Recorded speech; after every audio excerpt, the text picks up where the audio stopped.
యేసయ్యా నీకే వందనాలు ప్రభు. నీలో జీవం ఉన్నది ప్రభు, నేను మరణం లేదు ప్రభు. హల్లెలూయా హల్లెలూయా హల్లెలూయా. నీ కృప చేత నన్ను రక్షించినందుకు వేలాది వందనాలయ్యా. నీ దయ చేత శిక్షను తప్పించినందుకు కోట్లాది స్తోత్రాలయ్యా. నీ కృప చేత అందరం పాడదాం. రక్షించినందుకు వేలాది వందనాలయ్యా. నీ దయ చేత తప్పించినందుకు కోట్లాది స్తోత్రాలయ్యా. నీ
వందనాలయ్యా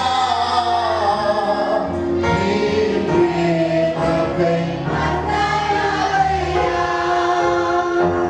నీ కృప చేత నన్ను రక్షించినందుకు వేలాది వందనాలయ్యా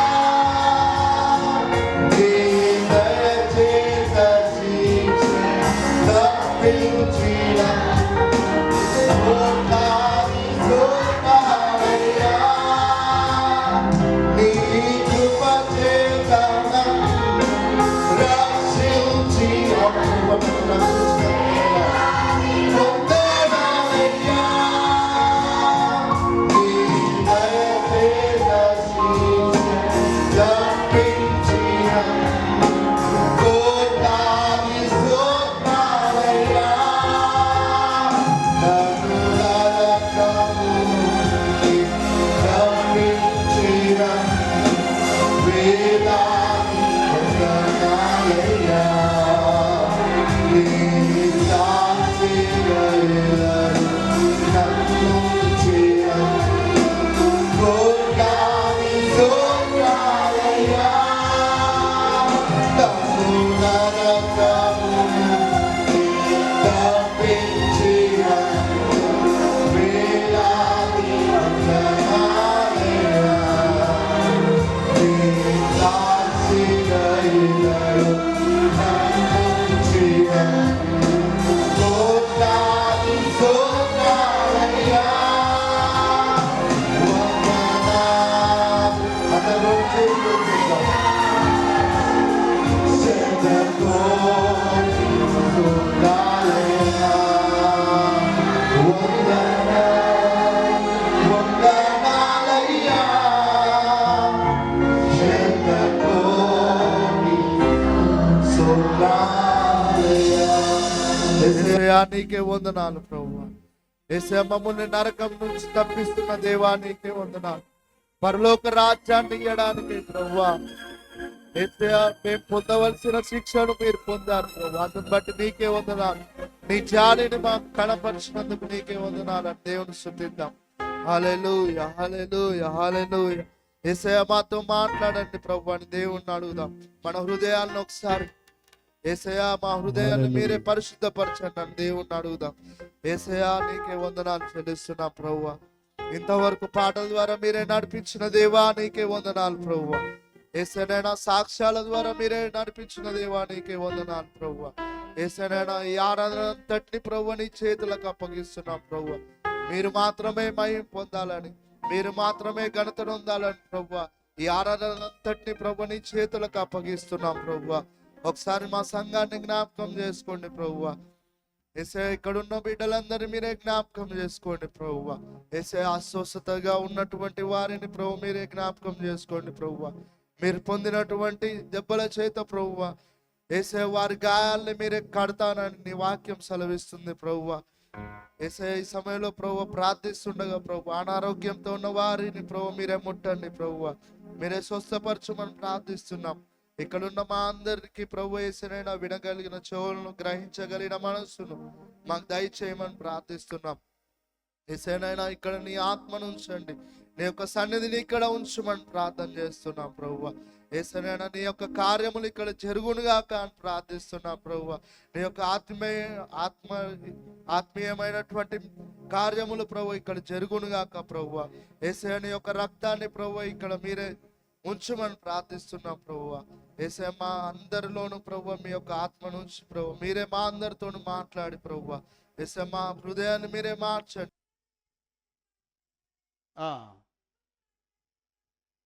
ఏమియు తోచక ఉండగా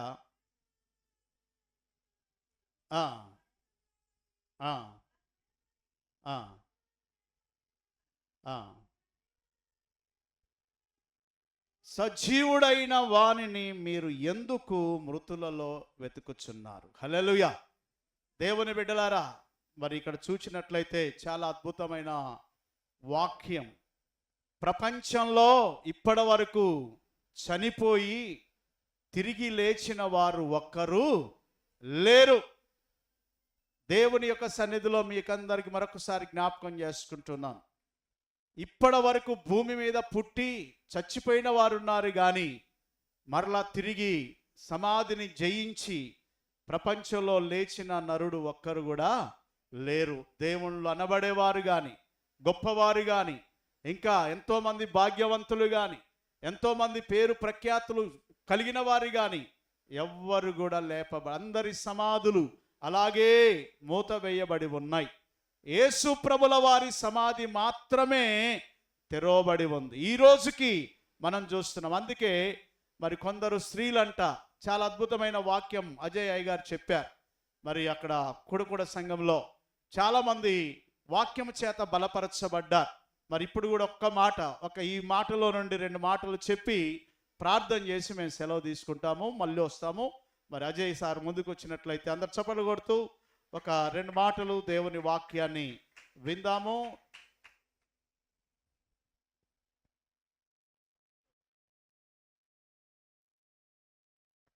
దేవునికి మహిమ కలుగును గాక. హల్లెలూయా. అవకాశం ఇచ్చిన దైవజనులు రెవరెండ్ డాక్టర్ జాన్ మార్క్ అయ్య గారికి ప్రత్యేకంగా వందనాలు, కుటుంబానికి నా ప్రత్యేకమైన వందనాలు తెలియజేస్తూ ఉన్నాను. మరి ఈ సమయంలో కూడి వచ్చిన సంఘ పెద్దలు, పాస్టమ్ గారికి, విశ్వాసాలు మీ అందరికీ ప్రత్యేకమైన వందనాలు ప్రభు నామమున మీకు తెలియజేస్తూ ఉన్నాను. సో ఈ సమయంలో మరి విజన్ 2000 మూవ్మెంట్ మన ప్రెసిడెంట్ గారు రెవరెండ్ డాక్టర్ శామ్యూల్ స్టీఫెన్ గారిని బట్టి, అయ్య గారిని బట్టి వందనాలు తెలియజేస్తున్నాను. ఒక చిన్న కార్యక్రమం ఉంది, దాన్ని బట్టి మరి అయ్యగారు మధ్యలో రావడం, దేవుడు గొప్ప కార్యాలు చేయడం, ఈ విధంగా మీ మధ్యలో మరలా వాక్య పరిచయం చేయడానికి దేవుడు నాకు ఇచ్చిన గొప్ప అవకాశాన్ని బట్టి దేవత దేవునికి వందనాలు తెలియజేస్తున్నాను. ఓకే, కొద్ది నిమిషాలు వాక్యం చెప్పిన తర్వాత మరలా మేము వెళ్ళాలి కనుక సో ఎక్కువ సమయాన్ని నేను తీసుకోలేను. సో మనం దేవుని యొక్క వాక్యాన్ని విందాం. యోహాను సువార్త 20వ అధ్యాయము 15వ వచనం ఒకసారి మనం చదువుకుందాం. యోహాను సువార్త 20వ అధ్యాయము 15వ వచనం. యేసు, అమ్మా ఎందుకు ఏడ్చుచున్నావు, ఎవరిని వెతుకుచున్నావు? జాగ్రత్తగా గమనించండి, 2 మాటలు దేవుడు మనతో మాట్లాడుతూ ఉన్నాడు. ఒకటి యేసు ప్రభువారు, అక్కడ మరియని మనం చూస్తూ ఉన్నాం. ఎవరిని చూస్తున్నామండి? మరియా. ఏ మరియా? మగ్దలేని మరియా. చూడండి, యేసు ప్రభువారిని సమాధి చేసిన తర్వాత చాలా జాగ్రత్తగా గమనించండి, ఆయన ఎముకల్లో ఏ ఎముక కూడా విరగలేదు. ఆయన త్వరగా చనిపోయాడు. పిలాతు దగ్గరికి వెళ్ళినప్పుడు ఇంత త్వరగా చనిపోయాడని పిలాతు కూడా ఆశ్చర్యపోయాడు. వేరే దొంగ మోకాళ్ళు విరగొట్టారు, కానీ యేసు ప్రభువుకు అలా జరగలేదు. ఎందుకంటే ఆయన ఈ భూలోకమునికి వచ్చింది మొదలుకొని మరలా తండ్రి దగ్గరికి వెళ్ళి ప్రతీది కూడా ఆశ్చర్యమే. హల్లెలూయా, హల్లెలూయా.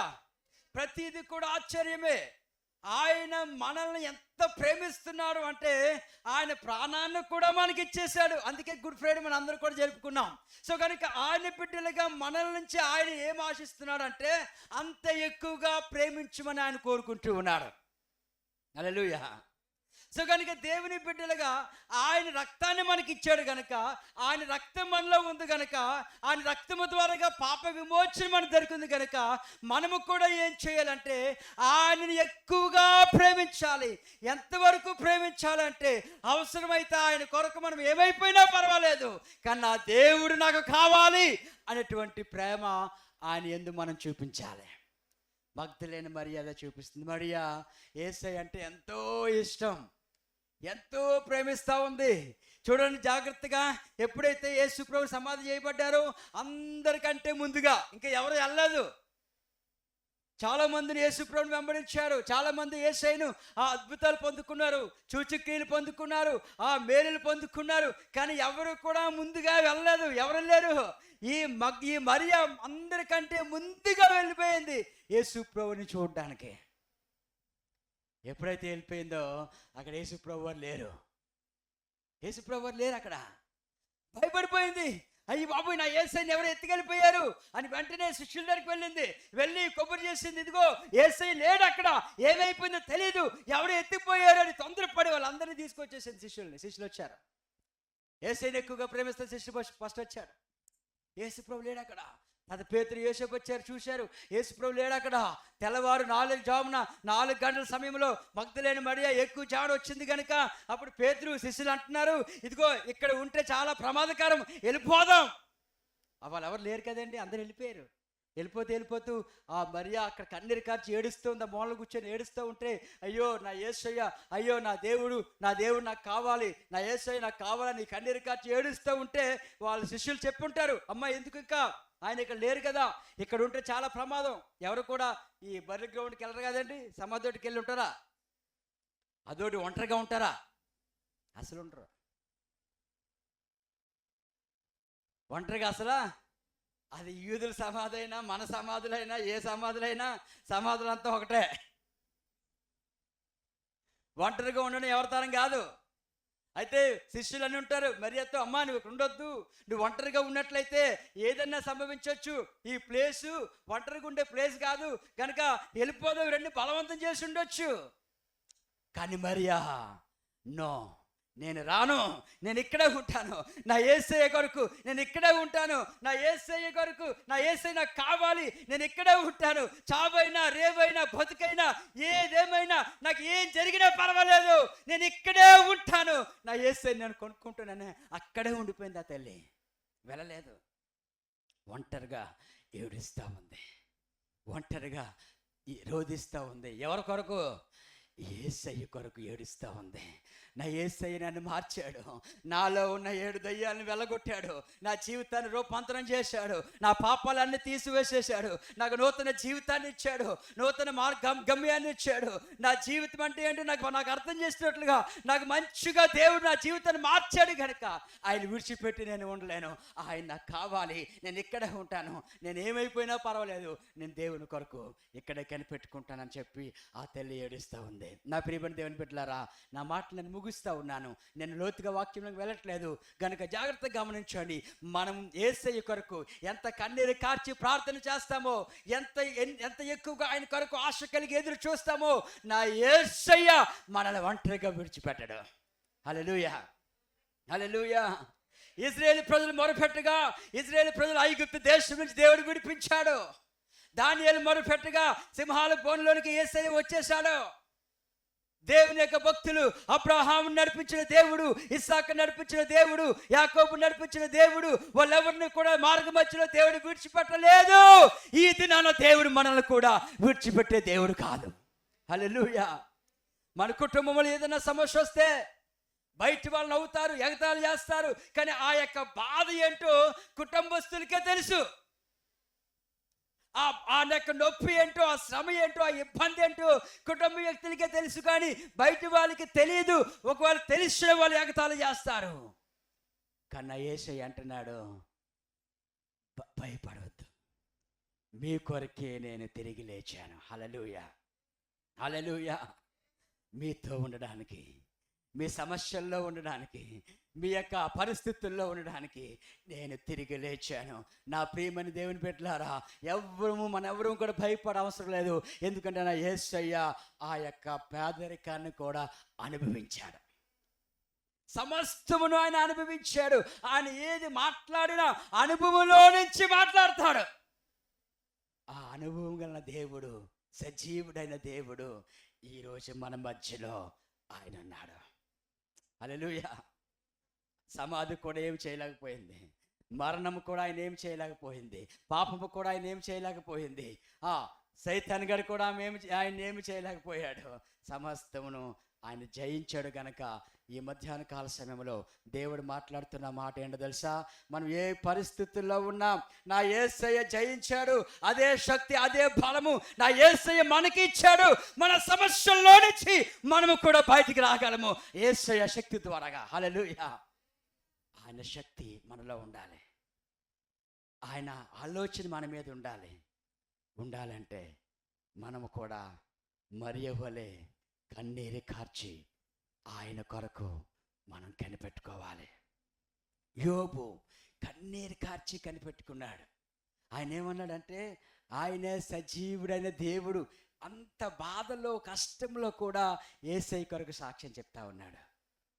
దేవుని బిడ్డలుగా, దేవుని కుమార్తెలుగా, కుమారులుగా దేవుడు మనకు చెప్తున్న మాట ఏంటో తెలుసా? మొట్టమొదటిగా మరియాకి కనిపించాడు. ఎందుకంటే ఆ బిడ్డ యేసయ్యను ఎంతగానో ప్రేమిస్తుంది. ఎంత ప్రేమిస్తుందంటే, నేను ఏమైపోయినా పర్వాలేదు, ఆ సమాధిలో ఎవ్వరు లేరు, ఒంటరిగా 4 ఏకువజామున నేనేమైపోయినా పర్లేదు, యేసు నాకు కావాలి. ఈ మధ్యాహ్న కాల సమయంలో మన ప్రార్థన అలాగుండాలి, మన భక్తి అలాగుండాలి, మన విశ్వాసం అలాగుండాలి. ఏంటంటే, యేసయ్యా నువ్వు నాకు కావాలి. నా సమస్యల్లో, నా బాధల్లో, నా ఇబ్బందుల్లో నీవుంటే నాకు ఏ భయం లేదు ప్రభువా, అవన్నీ కూడా నేను జయించగలను. ప్రార్థన చేసుకుందాం. మహాగండ ప్రేమస్వరూపిణి కొందనాలు, మధ్యాహ్న కాల సమయంలో మేమందరం నీ పాదాలు, మాలో ఉన్నావు తండ్రి, మా మధ్యలో ఉన్నావు ప్రభువా, మమ్మల్ని దీవించండి, ఆస్వాదించండి, మహిమ తెచ్చుకోమని ఈ ప్రార్థన యేసు నామమున నడుచున్నాం తండ్రి, ఆమేన్. Praise the lord. Praise the lord. హల్లెలూయా. చాలా చక్కటి వాక్యము అందించిన జయ గారికి అందరూ చప్పట్లు కొడుతూ వారిని అభినందిద్దాం. దేవుడు ఇంకా పరిచర్యలో బహుబలంగా వాడుకొనును గాక.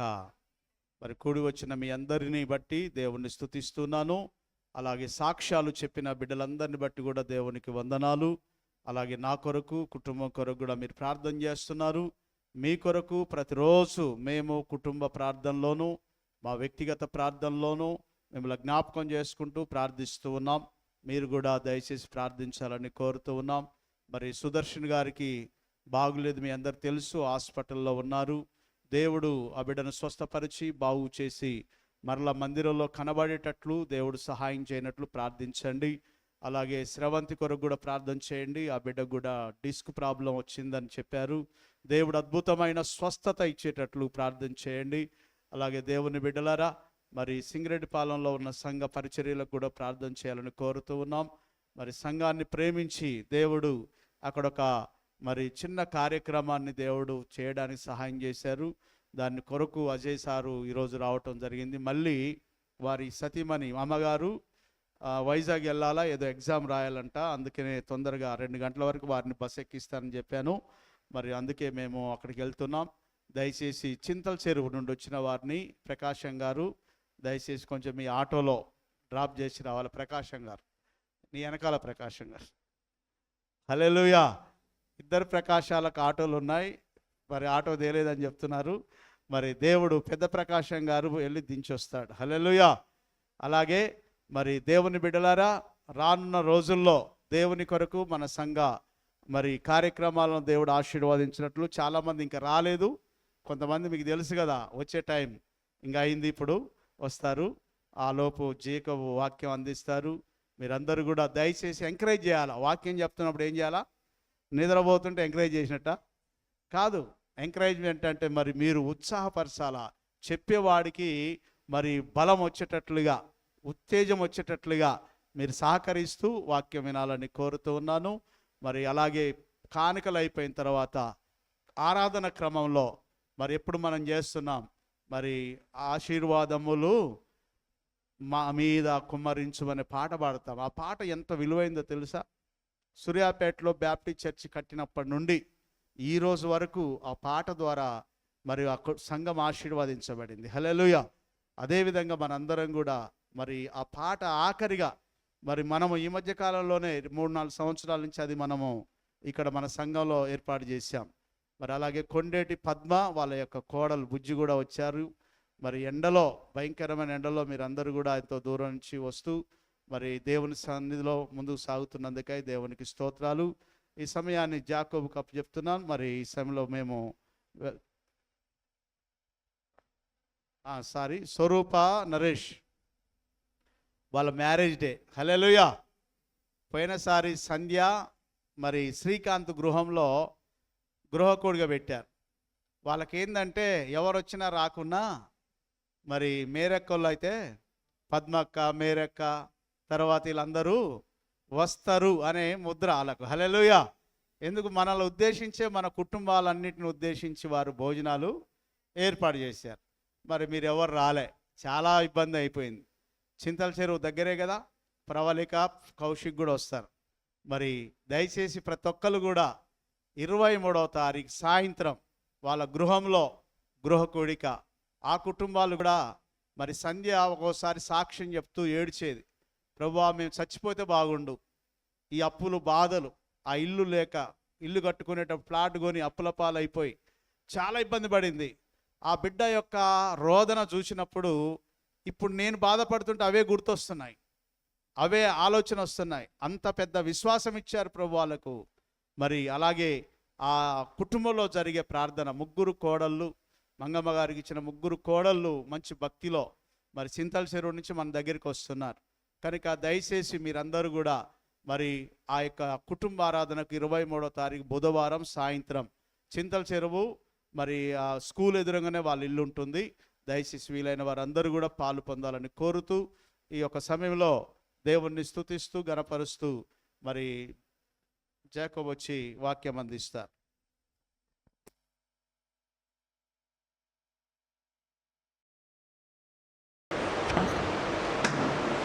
దేవుడు మనకు అనుగ్రహించినటువంటి ఈ రోజు బట్టి, అలాగే నాకు ఇచ్చినటువంటి ఈ అవకాశాన్ని బట్టి దేవుడికి, అలాగే ఇక్కడ ఉన్నటువంటి సంఘ కాపులు ప్రతి ఒక్కరికి యేసునామములో మీ అందరికీ వందనాలు. హల్లెలూయా. ఈ సమయంలో యోహాను సువార్త 3వ అధ్యాయం 16వ వచనం చూద్దాం. చదవండి. యోహాను 3వ అధ్యాయం 16వ వచనం. అందరికి తెలిసిన వాక్యం. దేవుడు లోకమును ఎంతో ప్రేమించెను కాగా తన ద్వితీయ కుమారునిగా పుట్టిన వానిలో విశ్వాసముంచు ప్రతివాడును నశింపగా నిత్య జీవం పొందినట్లు ఆయనను అనుగ్రహించును. ఆమె హల్లెలూయా. ఎవరి పట్ల? విశ్వసించిన వారి పట్ల. ఎవరైతే దేవుణ్ణి నమ్ముతారో, ఎవరైతే దేవుడు ప్రభు అయిన యేసుక్రీస్తు నా కోసం శిలువలో మరణించాడు, ప్రభు అయిన యేసుక్రీస్తు మరణించాడు, నా కోసం శిలువ వేయబడ్డాడు అని నమ్ముతారో వాళ్ళకి ఏమిస్తున్నాడు? ఆయన నిత్య జీవాన్ని అనుగ్రహిస్తారు. హల్లెలూయా. నిత్య జీవం అంటే ఏంది? పరలోక రాజ్యం. అక్కడ ఏముండదు, మరణం అనేది ఉండదు. హల్లెలూయా.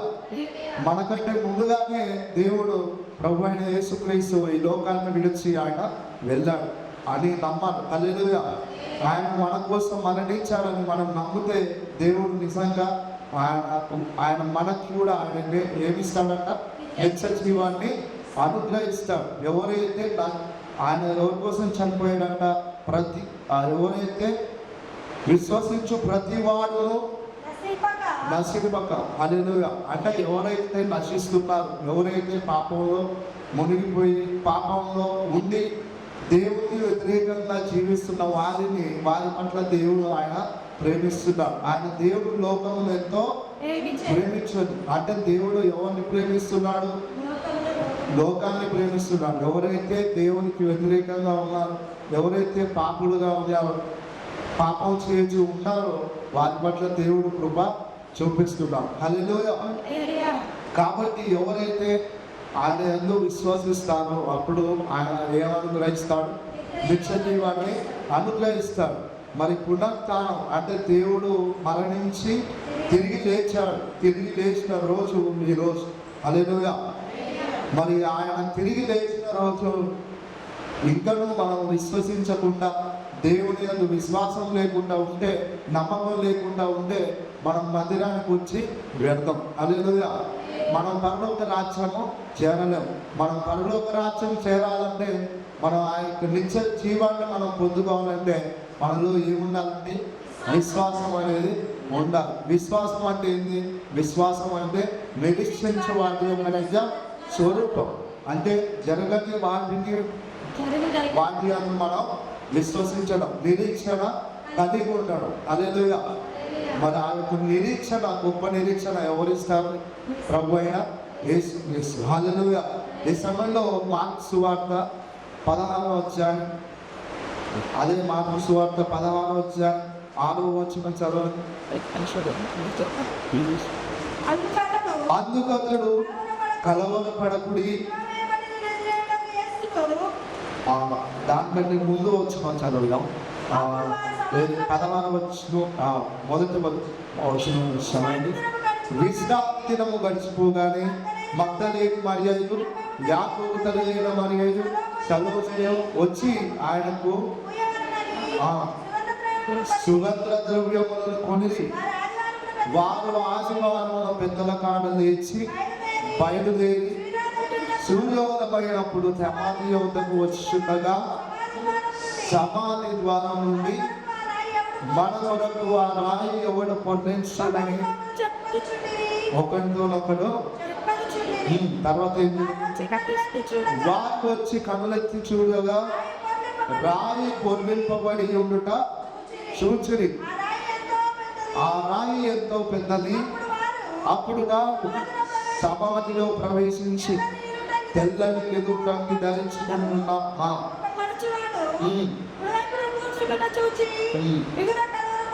మిగుల కలవరపడి అందుకతడు కలవరపడకుడి, సిలువ వేయబడిన నజరేయుడైన యేసు మీరు వెతుకుచున్నారు. ఆయన అందరూ చూద్దాం. ఆయన లేచి ఉన్నాడు. ఇక్కడ వాళ్ళు ఆయన ఉంచిన స్థలమును చూడండి. హల్లెలూయా. ఎంత గొప్ప కార్యం జరిగిందండి అక్కడ. ఎంత గొప్ప మహిమ, దేవుడి యొక్క మహిమ, దేవుని యొక్క గొప్పతనం, దేవుని యొక్క ఉద్దేశం ఏదైతే ఉన్నదో అక్కడ నెరవేర్చబడింది. అంటే దేవుని యొక్క ఉద్దేశం ఏంటి? తన సొంత కుమారుని ఈ లోకానికి నశించుచున్నటువంటి వారి కోసం ఆయన ఈ లోకానికి పంపాలి అనేదే దేవుని యొక్క ఉద్దేశం. ఇందాక మనం చదివిన వాక్యంలో దేవుడు లోకం ఎంతో ప్రేమించదు కాగా తన అద్వితీయ కుమారునిగా పుట్టిన వాడు, అంటే దేవుడు తనకు పుట్టినటువంటి సొంత కుమారుని ఈ లోకానికి నీ కోసం నా కోసం ఆయన పాప పరిహార బలిగా ఆయన ఈ లోకానికి వచ్చాడు. కాబట్టి ఆయన తిరిగి లేచాడు. హల్లెలూయా. ఇక్కడ ఏం చేస్తున్నారు? ఇక్కడ వాళ్ళు ఎవరెవరుగా చెప్పండి. మగ్దలేని మరియలు, యాకోబు తల్లి అయిన మరియలు, సలోమియు. వాళ్ళు ఏం చేస్తున్నారంటే పెద్దలమైన వాళ్ళు లేచి సమాధి వద్దకు వెళ్తున్నారు. సమాధి వద్దకు వెళ్తున్నారు కానీ వాళ్ళకి తెలవదు అక్కడ సమాధి తెరవబడిన సంగతి వాళ్ళకి తెలవదు. అక్కడ సమాధి మూయబడిందని వాళ్ళు అనుకుంటున్నారు. వాళ్ళు ఏమనుకుంటున్నారు? ఒకరినొకరు ఏమనుకుంటున్నారు? ఎవరు ఈ రాయిని తొలగించుదామా, ఎవరు ఈ రాయిని మనం తీద్దామని అనుకుంటున్నారు. కానీ ఆ సమయంలో ఏం జరిగింది? వారు గొప్ప ఆశ్చర్యక్రియ, గొప్ప ఆ యొక్క సంగతిని వాళ్ళు చూస్తున్నారు. వాళ్ళు ఆ యొక్క ఆ స్థితిని, ఆ యొక్క పరిస్థితిని చూసి వాళ్ళు ఏం చేస్తున్నారు? కలవరపడి. హల్లెలూయా. ఆ సమయంలో వారు ఒక వ్యక్తిని అక్కడ చూస్తున్నారు. ఎవరిని చూస్తున్నారు? అందుకతడు కలవరపడ. దానికంటే ముందు 5వ వచనంలో చూడండి. అప్పుడు వారు సమాధిలో ప్రవేశించినప్పుడు ఏమైంది? తెల్లని నేస్తాన్ని ధరించుకొని ఒకడు పరుశువాడు కుడివైపు కూర్చున్నట్టు చూసి మిగుల అక్కడ ఎవరో కూర్చుంటారు. ఆ కూర్చున్నది ఎవరో అక్కడ కూర్చొని వాళ్ళు ఏం చెప్తున్నారు? ఇక్కడ యేసు లేడు. ఇక్కడ 6వ వచనం చదవండి. అందుకతడు కలవరపడకుండా కూడా ఈ సిలువ వేయబడిన యేసు నేను వెతుకుచున్నాను. ఆయన లేచి ఉన్నాడు. ఇక్కడ లేడు. హల్లెలూయా. ఆయన లేచి ఉన్నాడు. ఆయన మరణాన్ని జయించినాడు. ఆయన మరణాన్ని గెలిచాడు. హల్లెలూయా. మరి ఈ లోకంలో ఉన్నటువంటి ఎంతో మంది ఉన్నారు, ఎంతో మంది సమాధులు ఉన్నాయి, ఎంతో మంది మరణించారు. కానీ ఇంకా వారి సమాధి ఇంకా అలానే మోయబడదు. ఇంకా వారి సమాధి ఇంకా తెరవబడలేదు. హల్లెలూయా. ఈ లోకంలో మీరు ఎక్కడికి వెళ్ళి చూస్తా కానీ ఏ ఒక్క సమాధి కూడా తెరవబడడం చూడలేదు. కానీ ఈ ప్రభు అయిన యేసుక్రీస్తు ఒక సమాధి తెరవబడడం మనం చూస్తున్నాం. హల్లెలూయా. 6వ వచనంలో ఆయన లేచి ఉన్నాడు, ఇక్కడ లేడు. వాళ్ళు ఆయన ఉంచిన స్థలము చూడు. దాని తర్వాత వచ్చింది కదా, మీరు వెళ్ళి ఆయన మీకంటే ఆయన మీతో చెప్పిన ప్రకారముగా, ఆయన మీతో చెప్పినట్టు అక్కడ మీరు ఆయన మీతో ఆల్రెడీ ఆయన దేవుడు ప్రభు అయిన యేసుక్రీస్తు ఏం చెప్పాడు వీళ్ళకి, నేను అక్కడ మీకు కనపడతాను, మీకు అక్కడ నేను కనిపిస్తాను, మీతో నేను మాట్లాడతాను, మరల నేను లేస్తాను, మరల నేను బ్రతుకుతాను, మరల నేను మరణాన్ని గెలుస్తానని ఆయన పలికాడు, ఆయన జయించాడు. హల్లెలూయా. మనం మనుషులుగా మనం ఎన్నో మాటలు చెప్తాం, ఎన్నో చేస్తాం, కానీ మనం దాన్ని చేయలేం. కానీ ప్రభు అయిన యేసుక్రీస్తు దాన్ని చేయగలిగాడు. హల్లెలూయా. మరణాన్ని జయించిన దేవుడు. హల్లెలూయా. ఆల్రెడీ మీరు వెళ్ళి ఆయన మీకంటే ముందుగా గలిలయలోనికి వెళుతున్నాడని ఆయన మీతో చెప్పినట్టు, అంటే ఆల్రెడీ దేవుడు తన శిష్యులతో చెప్పాడు, ఆయన చెప్పినట్టు ఆయన చేశాడు. హల్లెలూయా. ఆయన లేఖనములు కూడా నెరవేర్చబడ్డాయి. మరి ప్రభు అయిన యేసుక్రీస్తు దేనికోసం వచ్చాడు? ఇందాక మనం చదివిన రీతిగా ఎవరు నశించుచున్న వారి కోసం ఈ లోకానికి ఆయన వచ్చాడు. ఆయన ఈ లోకానికి వచ్చి ఆయన శిలువలో బలి అయి ఆయన మన కోసం మరణించి తిరిగి లేచాడు. హల్లెలూయా. ఆయన మన కోసం ఒక మార్గాన్ని తెరవడానికి ఈ లోకానికి వచ్చాడు. హల్లెలూయా. ఇంతకుముందు పాత నిబంధనలో మన పాపాలు కానీ మన శాపాలు కానీ మనకు చేసిన తప్పులను ఏదైనా దాన్ని కప్పుకోవాలన్నా, దాన్ని తుడిచివేయాలన్నా, దాని నుండి మనం పారిపోవాలన్నా, పరిశుద్ధంగా ఉండాలన్నా ఏం చేసిన వాళ్ళు? ఒక గొర్రె పొట్టేలో దేన్నో ఒక దాన్ని బలి ఇచ్చేవాళ్ళు. అదే సాంప్రదాయం ఇప్పుడు కూడా ఇంకా నడుస్తూనే ఉంది. కానీ అదే బైబిల్, అదే వాక్యం, అదే ఒక దేవుని వాక్యము ఇప్పుడు ఎప్పుడైతే యేసుక్రీస్తు ఈ లోకానికి వచ్చాడో అప్పుడు ఏం తెలియజేస్తుంది? మీరు ఇంకా గొర్రె పొట్టేలను కానీ దేన్ని కూడా బలి చేయాల్సిన అవసరము లేదు. ఇప్పుడు చేయాల్సింది ఏంది? దేవుడు ప్రభు అయిన యేసుక్రీస్తు అని మీరు విశ్వసించాలి. హల్లెలూయా. ప్రభు అయిన యేసుక్రీస్తు నీ కోసం నా కోసం చనిపోయాడు, ఆయన పాప పరిహార్థ బలిగా ఆయన మరణించాడని మనం నమ్మితే దేవుడు నిజంగా మనకు నిత్య జీవాన్ని అనుగ్రహిస్తాడు. హల్లెలూయా. దాని తర్వాత వచ్చిన కదా ఆయన మీతో చెప్పినట్టు అక్కడ మీరు ఆయనను చూడరనియు ఆయన శిష్యులతోనూ పేతురుతోనూ చెప్పడనిను. వారు బయటికి వచ్చి విస్మయం నుండి వణుకుచు సమాధిలో నుండి పారిపోయి వారు చెప్పలేదు. హల్లెలూయా. వాళ్ళు ఎమ్మటే ఏ షాప్లో ఉన్నారండి. ఇప్పుడు సపోజ్ ఎవరో ఒకరు మనకు తెలిసిన వాళ్ళు, ఎవరో ఒకరు మన కుటుంబంలో కానీ మనకు తెలిసిన అతి సమీపంలో ఉన్నటువంటి వాళ్ళు ఎవరో ఒకరు చనిపోయి ఉన్నప్పుడు తెల్లారి మొన్న వచ్చినవండి మీ కుడి చేయి తల మీద పెట్టుకోండి. మహాపరిశుద్ధుడా జీవాధిపతి మీకు వందనాలు అయినా మీ ప్రియ బిడ్డలందరి కొరకు ప్రార్థిస్తూ ఉన్నాం. దయతో మీ కనికరం చూపించండి. మంచి ఆయుష్కు ఆరోగ్యం, కాపుదల, భద్రత, క్షేమం కూడి వచ్చిన ప్రతి ఒక్కరికి దయచేయండి. ఈ ఈస్టర్ సందర్భంగా ప్రభువా మరణపు ముళ్ళును నువ్వు విరిచివేసావు తండ్రి. ఇక మరణం అంటే మేము భయపడకుండా నైనా ధైర్యంగా నీ సన్నిధిలో సాగిపోయే భాగ్యం మా అందరికీ దయచేయండి. మీరు సజీవుడవని ప్రభువా నువ్వు నిరూపించుకున్నాను. మీకు వందనాలు. మీరు సజీవుడిగా మా మధ్యలో ఉన్నదిగా మీకు స్తోత్రాలు చెల్లిస్తూ యేసు నామమున అడుగుచున్నాము తండ్రి. ఆమేన్.